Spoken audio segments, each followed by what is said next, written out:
आपने बहुत बार लोगों को कहते हुए सुना होगा कि आसमान खा गया या फिर ज़मीन निगल गई। लेकिन अर्थ पे एक ऐसी जगह है जहाँ पे लोगों ने क्लेम किया है कि सच में यहाँ ऐसा होता है।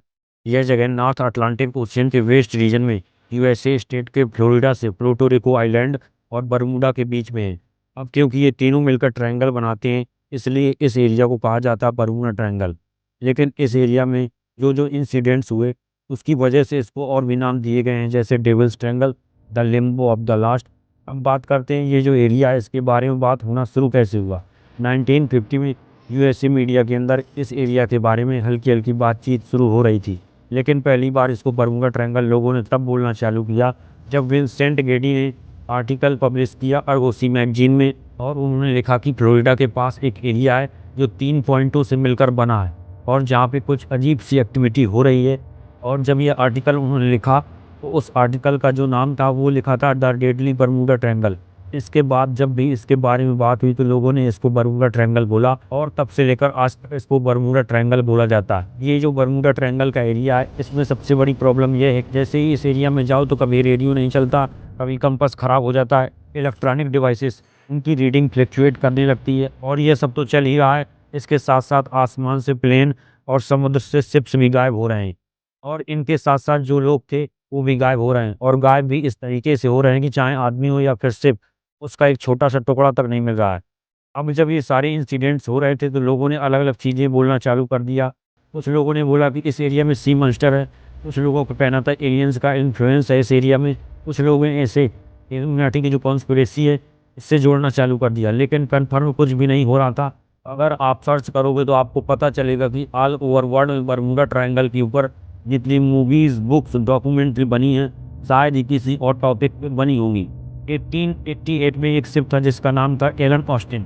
ये इंग्लैंड से न्यूयॉर्क के लिए निकलता है। 2 से 3 वीक ट्रेवल करने के बाद इस शिप का जो कैप्टन था जिसका नाम था ग्रिफिन, वो एक अनप्लान्ड शॉर्टकट लेता है ताकि वो जल्दी पहुंच जाए। और ये जो शॉर्टकट था ये बरमूडा ट्रायंगल के पास से गुजरता था। लेकिन जैसे ही बरमूडा ट्रायंगल का एरिया आता है, कैप्टन ग्रिफिन को थोड़ी दूर पर एक छोटी सी बोट दिखती है जो बिना किसी पैटर्न के बहुत ही अजीबोगरीब तरीके से इधर उधर मूव कर रही थी। कैप्टन ने कई बार उससे कम्युनिकेट करने की कोशिश की लेकिन कोई भी रिस्पॉन्स नहीं आया। उस बोट से शुरुआत में ये लोग डर रहे थे।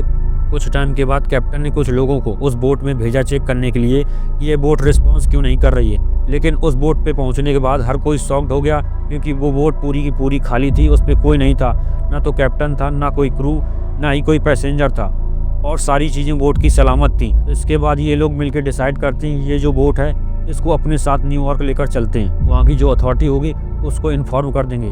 वह जैसे ही इस बोट को लेकर न्यूयॉर्क के लिए निकलते हैं तभी भयंकर तूफान आता है और कुछ देर के लिए जो बोट थी वो गायब हो जाती है। और जैसे ही तूफान शांत होता है दोबारा से ये बोट दिखती है। लेकिन हर कोई उस बोट को देख कर शॉक्ड हो जाता है क्योंकि जितने भी लोग उस बोट को न्यूयॉर्क लेकर जा रहे थे सारे के सारे गायब थे और जो बोट थी उसको कुछ भी नहीं हुआ था। इसके बाद ये लोग बोट को वहीं पे छोड़ देते हैं और न्यूयॉर्क के लिए निकल जाते हैं। और नेक्स्ट डे हर तरफ ये कहानी फैल जाती है। एक और बोट थी जिसका नाम था मैरी सेलेस्ट। यह न्यूयॉर्क से 7 नवंबर 1872 को निकलता है। यह लोगों से खचाखच भरा हुआ था। लेकिन जब ये शिप बरमूडा ट्रायंगल के पास पहुंचती है तो थोड़ी देर के बाद ये गायब हो जाती है। इसके बाद बहुत ढूंढा जाता है लेकिन ये कहीं भी नहीं मिलती। लेकिन करीब 1 महीने के बाद 4 दिसंबर 1872 को यह शिप बरमूडा ट्रायंगल के पास तैरता हुआ दिखाई देता है। अब जिन लोगों को शिप दिखता है वो लोग इन्फॉर्म करते हैं। इसके बाद रेस्क्यू टीम आती है। लेकिन हैरानी की बात सबसे ज़्यादा यह रहती है कि पूरी शिप के ऊपर एक भी आदमी नहीं था। जो पूरी की पूरी शिप थी उसको कोई नुकसान भी नहीं था। यहाँ तक कि डिनर टेबल पे खाना इज इट इज़ पड़ा हुआ था। खाने की जो प्लेट थी वो इज इट इज़ पड़ी हुई थी। लेकिन कैप्टन, क्रू और पैसेंजर सब के सब गायब थे। इन लोगों का आज की डेट तक पता नहीं चल पाया कि ये लोग गए कहाँ। इसके बाद 5 दिसंबर 1945 को 5 फाइटर प्लेन्स का एक ग्रुप नेविगेशन और ये जो कॉम्बैट फाइटिंग होती है इसकी ट्रेनिंग के लिए फ्लोरिडा से निकलता है। ये जो पूरा ग्रुप था इसका नाम था फ्लाइट 19। इस पूरे ग्रुप में सारे ट्रेनी थे और एक सीनियर लेफ्टिनेंट था जिसका नाम था चार्ल्स। इसकी ट्रेनिंग का जो रूट था उसमें यह था कि ये फ्लोरिडा से निकलेंगे। इसके बाद चिकन रॉक एक जगह है, वहाँ पे बॉम्ब ड्रॉप करेंगे। उसके बाद ग्रैंड बामा में जाके वापस फ्लोरिडा के बेस पे आ जाएंगे। उस पर्टिकुलर टाइम पे तो मौसम क्लियर था, लेकिन जैसे ही ये लोग निकलते उसके 2 घंटे बाद ही मौसम ख़राब हो जाता है और इनके लीडर चार्ल्स डिसाइड करते हैं कि ये टास्क पूरा नहीं करेंगे बल्कि वापस लौट जाएंगे। चार्ल्स जो थे वो अपना कंपास निकाल के देखते हैं, लेकिन वो ख़राब था। वो अपना दूसरा कंपास निकालते हैं और वो भी ख़राब था। ये अपनी टीम से भी कोऑर्डिनेट करते हैं, उन सब के कंपास ख़राब थे। और ग्राउंड की टीम जब इनको ट्रैक करती है तो उनको पता चलता है कि ये सारा का सारा ग्रुप डायरेक्शनलेस हो गया है। उसके बाद इनको ढूंढने के लिए एक और एयरक्राफ्ट भेजा जाता है और वो भी गायब हो जाता है। जो इनका लास्ट मैसेज था वो ये था कि यहाँ पे 100 मीटर की ऊंचाई पर कुछ जलता हुआ दिखाई दे रहा है, और उसके बाद ये भी गायब हो जाता है। क्रिस्टोफर कोलंबस जो थे, उनकी पुस्तक में ये चीज़ लिखी हुई है। जब वो यूरोप से निकल के बरमूडा ट्रायंगल के पास पहुँचे थे तो उनके पास जो कंपास था उसने काम करना बंद कर दिया था। वो रास्ता भटक गए थे। कोलंबस जैसे जैसे ट्रैवल करते थे वो अपनी जर्नी डायरी में ज़रूर लिखते थे। उन्होंने ईयर 1492 में लिखा था कि कंपास काम नहीं कर रहा है और यहाँ पे कैंडल की तरह रोशनी आसमान से गिर रही है। ब्रूस नगर इकलौते ऐसे आदमी हैं जो बरमूडा ट्रायंगल को सर्वाइव करके वापस आए हैं। ब्रूस बहामस से फ्लोरिडा रेगुलर ट्रैवल करते थे। उनको करीब 1.5 घंटा लगता था बहामस से फ्लोरिडा ट्रैवल करने में, लेकिन एक बार ये बरमूडा ट्रायंगल से 10,000 फीट से भी ऊपर प्लेन उड़ा रहे थे। मौसम एकदम क्लियर था, ना तो कोई रेन थी ना ही कोई थंडर स्टॉर्म, लेकिन अचानक से बहुत ही हैवी क्लाउड्स आ जाते हैं और वो कंटिन्यूसली आते ही जा रहे थे।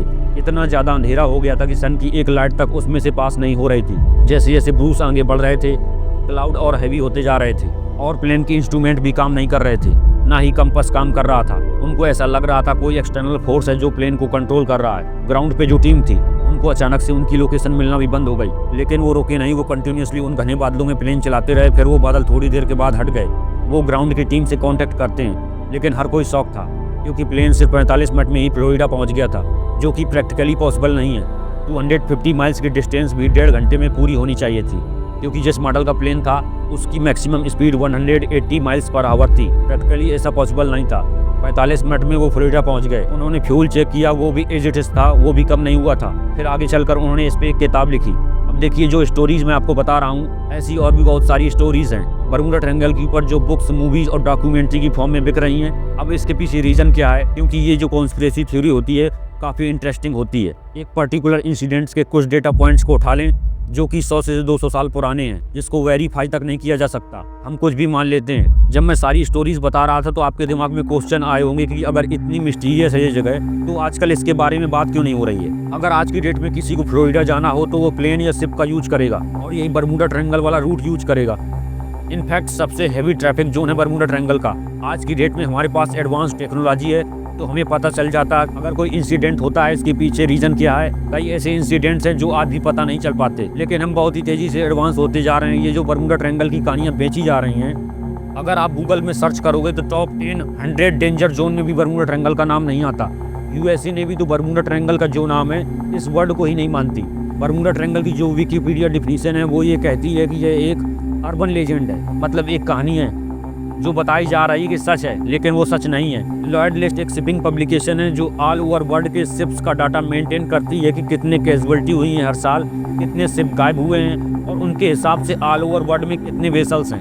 उनमें से 1% एट के साथ कैजुअलिटी होती है किसी न किसी रीजन से। कुछ के रीजन पता चल पाते हैं, कुछ के रीजन पता नहीं चल पाते, और कुछ तो ऐसे हैं जो कि मिलते तक नहीं हैं। बरमूडा ट्रायंगल के एरिया में 8634 शिप्स गए हैं, जिसमें से 2 कैजुअलिटी हुई हैं। अगर आप इसको कंपेयर करोगे तो वर्ल्ड की बाकी कैजुअलिटी से ये डेटा बहुत कम है, लेकिन इसके बाद भी बरमूडा ट्रायंगल बहुत ही ज़्यादा फेमस है क्योंकि इसकी जो स्टोरी है, बुक्स हैं, डॉक्यूमेंट्रीज, मूवी, टूरिज्म, इन सब की जो इकोनॉमी है वो बहुत ही स्ट्रांग है। ला टिब्रू की रिपोर्ट के हिसाब से 70% शिप्स और एयरक्राफ्ट मिस हुए हैं। बरमूडा ट्रायंगल से अगर आप एवरेज निकालो तो बाकी दुनिया की जगहों पे भी लगभग इतने ही एक्सीडेंट हुए हैं। जापान के पास में भी एक सेम ऐसा ही एरिया है ट्रायंगल्स के शेप में, उसको भी नाम दिया जाता है ड्रैगन ट्रायंगल्स। यहाँ पे भी 1945 में A670 एयरक्राफ्ट का कनेक्शन टूट गया था और लास्ट मैसेज में पायलट सिर्फ यही बोल रहा था कि something is happening in the sky is opening up. उसके बाद भी आज तक पता नहीं चल रहा कि वहाँ पे ऐसा क्या हुआ था। सेम इसी ड्रैगन ट्रायंगल में 1980 में MV डर्बीशायर था जो बहुत ही बड़ा ब्रिटिश शिप था, वो भी अचानक से गायब हो गया था और उसके बारे में आज तक किसी को नहीं पता चल रहा कि वो कहाँ गया। ड्रैगन ट्रायंगल का जो एरिया है वह बरमूडा ट्रायंगल की ही तरह है और इंसिडेंट्स भी ऑलमोस्ट सेम होते हैं, लेकिन उसके बाद भी बरमूडा ट्रायंगल को ज़्यादा लाइमलाइट मिली क्योंकि हॉलीवुड ने जितनी मूवीज़ बरमूडा ट्रायंगल पे बनाई हैं उतनी ड्रैगन ट्रायंगल पे नहीं बनाई हैं। जितनी बुक्स बरमूडा ट्रायंगल में पब्लिश हुई हैं उतनी ड्रैगन ट्रायंगल पे पब्लिश नहीं हुई हैं। यही रीज़न है बरमूडा ट्रायंगल ज़्यादा फेमस है। बरमूडा ट्रायंगल और ड्रैगन ट्रायंगल जो हैं ये दोनों एक ही लैटिट्यूड पर हैं। इसके ऊपर भी कॉन्स्पिरेसी थ्योरी चल रही है। आज की डेट में किसी भी तरीके से वेरीफाई नहीं किया जा सकता कि एलन ऑस्टिन का जो कैप्टन था, वो जो स्टोरी बता रहा था वो सही भी है कि नहीं। मैरी सेस्ले शिप की जो कहानी है, वो जो पर्टिकुलर शिप थी उसमें से भी लाइफ बोट गायब थी, और ये जो शिप थी उसके ऊपर भी एलिगेशन थे कि इन्होंने गलत तरीके से हैवी इंश्योरेंस करा रखा है। इसमें से ये भी कहा जा सकता है कि हो सकता है ऐसी कोई इमरजेंसी हो जिससे शिप डेंजर में हो, लोगों को शिप से खाली करा के कहीं और ले जाया जा रहा हो और उस पर्टिकुलर टाइम पे कोई दुर्घटना हुई हो। अब एक चीज़ तो ज़्यादातर केसेस में आप सुनेंगे कि कंपास ख़राब हो जाता। अब देखिए, कंपास के अंदर जब भी आप नॉर्थ डायरेक्शन को चेक करते हो तो वो अर्थ के जियोग्राफिक नॉर्थ से थोड़ा अलग दिखता है। इसलिए अर्थ के दो पोल सिस्टम है, मैग्नेटिक पोल सिस्टम जो कंपास दिखाता है, और दूसरा जियोग्राफिक पोल सिस्टम जो कि अर्थ के एक्सिस ऑफ रोटेशन पर बेस्ड है। जियोग्राफिक नॉर्थ पोल को हम ट्रू नॉर्थ भी कहते हैं, लेकिन अर्थ के ऊपर कुछ ऐसी जगह है जहाँ पर आप अगर कंपास चेक करोगे तो वो एक्चुअल नॉर्थ पोल दिखाएगा, और जिस जगह पे ये एक्चुअल नॉर्थ पोल दिखता है उसको हम कहते हैं एगोनिक लाइन। वैसे तो ये जो एगोनिक लाइन है ये चेंज होती रहती है, लेकिन बरमूडा ट्रायंगल पे काफ़ी सालों से इसका सेंटर है, इसलिए इस एरिया में कंपास दिक्कत करता है और गलत डायरेक्शन दिखाता है। फ्लाइट 19 की बात करें तो उस केस में भी इन्वेस्टिगेटिंग टीम की जो रिपोर्ट आई थी उसमें भी यही कहा गया था कि एक ह्यूमन एरर है, जिसमें कम फेलियर की वजह से वो लोग रास्ता भूल गए थे और लास्ट में उनका फ्यूल खत्म हो गया था। लेकिन आज की डेट में मॉडर्न जीपीएस है, रडार है, सोनार है, इसलिए आज की डेट में ये सारी चीज़ें सुनाई नहीं देती। अब बात करते हैं साइंस क्या कहता है। बरमूडा ट्रायंगल का जो एरिया है वहाँ पे मीथेन हाइड्रेट की फील्ड है। जब मीथेन का इरप्शन होता है तो पानी से मिल के बड़े बड़े बबल्स बनाता है, जिससे पानी की डेंसिटी कम हो जाती है, और नॉर्मली जिस डेंसिटी के हिसाब से शिप्स बने होते हैं तो वो सर्वाइव नहीं कर पाते और डूब जाते हैं। एक्सपेरिमेंट में ये भी प्रूव हो चुका है कि बबल्स की वजह से शिप्स डूब सकते हैं। इसके साथ साथ यूएसए के कई स्टेट्स जो बरमूडा ट्रायंगल से लगे हुए हैं वहाँ पे हरिकेन बहुत आते हैं, जैसे कि फ्लोरिडा, तो ये भी एक रीजन माना जाता है एक्सीडेंट का। बरमूडा ट्रायंगल में ऐसा नहीं है कि सिर्फ एक ही रीजन की वजह से एक्सीडेंट होते हैं, उसमें कई सारी चीज़ें हैं। 2016 में यूनिवर्सिटी ऑफ कोलोराडो की साइंटिस्ट की टीम में सैटेलाइट इमेजेस निकाली बरमूडा ट्रायंगल की, तो यहाँ पे भी उनको हेक्सागोन शेप्स में क्लाउड से दिखे जो नॉर्मली नहीं दिखते। ये हेक्सागोन क्लाउड्स एक एयर बॉम्ब की तरह एक्ट करते हैं और एयरक्राफ्ट से 175 माइल्स पर आवर की स्पीड से हिट कर सकते हैं, जिससे पूरा का पूरा एयरक्राफ्ट कोलैप्स हो सकता है। साइंटिस्ट डॉक्टर कार्ल, जिन्होंने सिडनी यूनिवर्सिटी में रिसर्च की, उन्होंने इस पूरे एरिया को बहुत ही अच्छे से एनालाइज किया कई सालों तक। उसके बाद उन्होंने कहा कि ये एक human error, bad weather, unpredictable situation की वजह से हादसे हुए हैं। उस एरिया में ज़्यादा लोग ट्रैवल करते हैं, इसलिए ज़्यादा सुनाई देता है।